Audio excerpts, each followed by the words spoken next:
आणि आता घेऊयात राज्यासह देशभरातील महत्त्वाच्या घडामोडींचा सुपरफास्ट आढावा। नगरपालिका निवडणुकांमध्ये भाजपने काळ्या पैशांचा वापर केल्याचा आरोप काँग्रेसने केलाय। या संदर्भात काँग्रेसच्या शिष्टमंडळानं निवडणूक आयोगाकडे तक्रार केली आहे। यावेळी मुंबई काँग्रेसचे अध्यक्ष संजय निरुपम, खासदार हुसेन दलवाई यांच्यासह इतर नेते देखील उपस्थित होते। दरम्यान नोटाबंदीवरून भाजपवरती आरोप करणाऱ्या सामना या वृत्तपत्राची दखल घेणं गरजेचं असल्याचं सांगत या प्रकरणी सामनाला देखील नोटीस बजावण्याची मागणी काँग्रेसने केली आहे।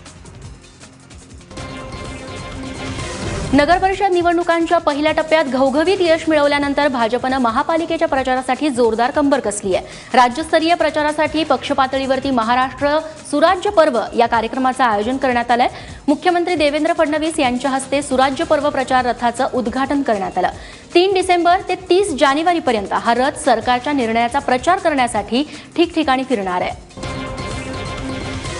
नागपूरच्या हिवाळी अधिवेशनात मुख्यमंत्र्यांसह मंत्री आणि आमदारांना पायपीट करावी लागणार आहे, कारण सुरक्षेच्या कारणास्तव सर्व वाहनांना विधिमंडळ भवन परिसराच्या बाहेरच थांबवलं जाणार आहे। कुठल्याही वाहनांना विधिमंडळाच्या परिसरात प्रवेश दिला जाणार नाही।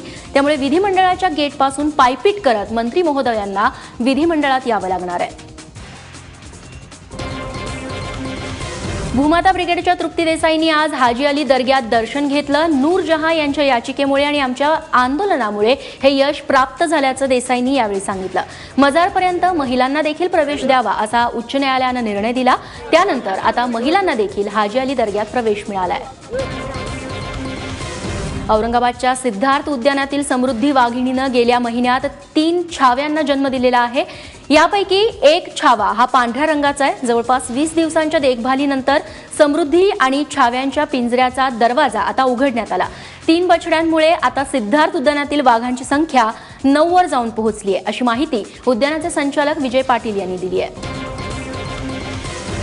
मीरा रोडच्या बनावट कॉल सेंटर प्रकरणी 83 जणांविरोधात आरोपपत्र दाखल करण्यात आलंय। ठाण्याच्या न्यायालयात 3 वेगवेगळे आरोपपत्र दाखल झाली आहेत। बोगस कॉल सेंटरच्या माध्यमातून थेट अमेरिकेतल्या लोकांची कोट्यवधी रुपयांची फसवणूक केली गेली होती। व्हॉइस ओव्हर इंटरनेट प्रोटोकॉल करण्यासाठी मॅजिक जॅक उपकरणांचा वापर करण्यात आला होता आणि ही उपकरणं ऑनलाईनद्वारे खरेदी करण्यात आल्याची माहिती ठाणे पोलिसांना मिळाली होती। यासंबंधी सविस्तर माहिती पोलिसांनी गुगलकडून मिळवली आहे। तसंच 40 अमेरिकन नागरिकांनी ऑनलाईन नोंदवलेल्या तक्रारींचा देखील आरोपपत्रात समावेश करण्यात आला आहे। पंतप्रधान नरेंद्र मोदींच्या नोटाबंदीच्या निर्णयाला समर्थन देण्यासाठी सुरतमध्ये एका अनोख्या फॅशन शोचं आयोजन करण्यात आलं होतं। 1500च्या रद्द झालेल्या नोटा छापलेले ड्रेस घालून या ठिकाणी मॉडेल्सनी कॅटवॉक केला।